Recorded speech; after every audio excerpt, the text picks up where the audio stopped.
Camsagafatuko nidalat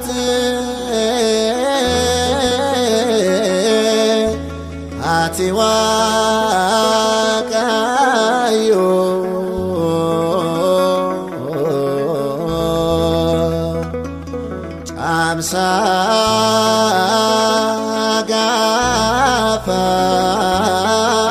Camsagafatuko nidalat ati waqayyo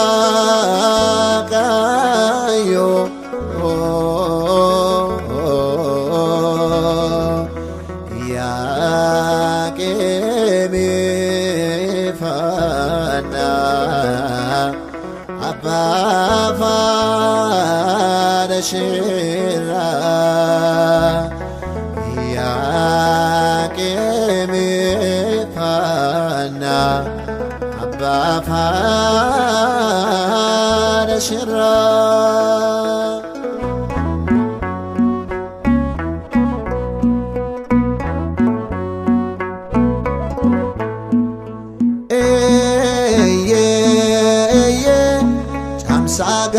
Camsagafatuko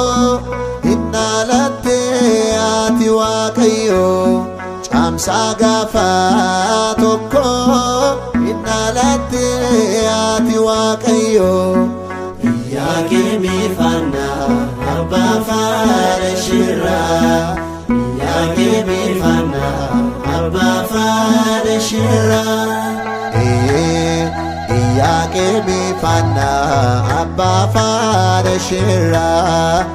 Yaqimi Fana Abba Fana Shira Mikael ergaman Oma satin dule Dinisa kan kufe Kocho sarralale Ya maqami dagdo Oman si jallate Ayyena namotab sababa kantate Yaqimi Fana Abba Fana Shira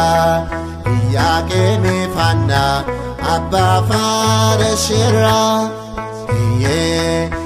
Yaqimi Fana Abba Fana Shira Yaqimi Fana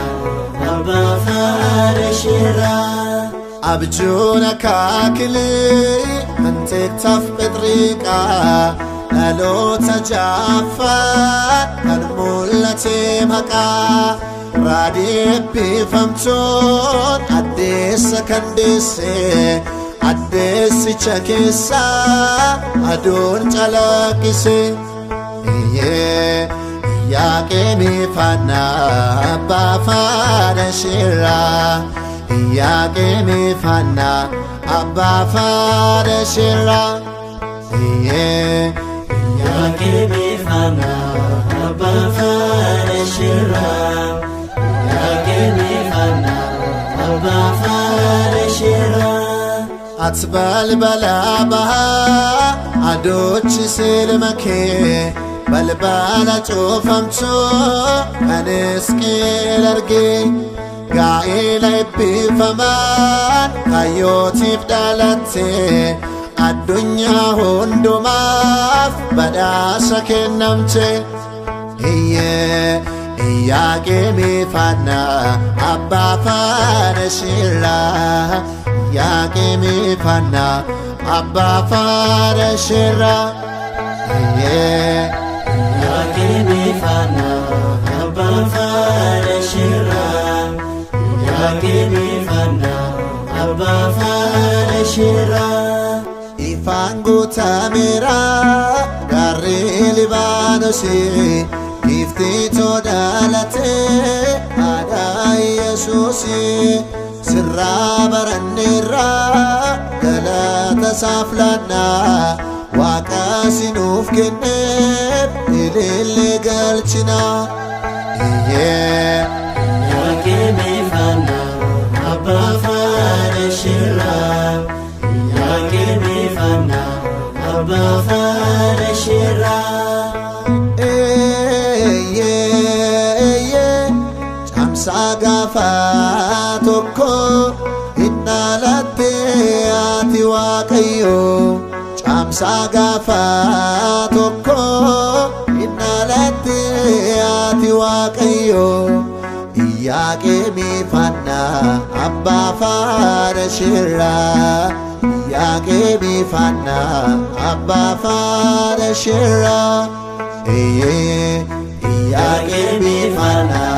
abba farashirra Iyyaqeemi fanna abba farashirra Iyyaqeemi fanna abba farashirra Ya dubarooti akka warra kaanii fedha fooniif ejjaan kan dhalatte miti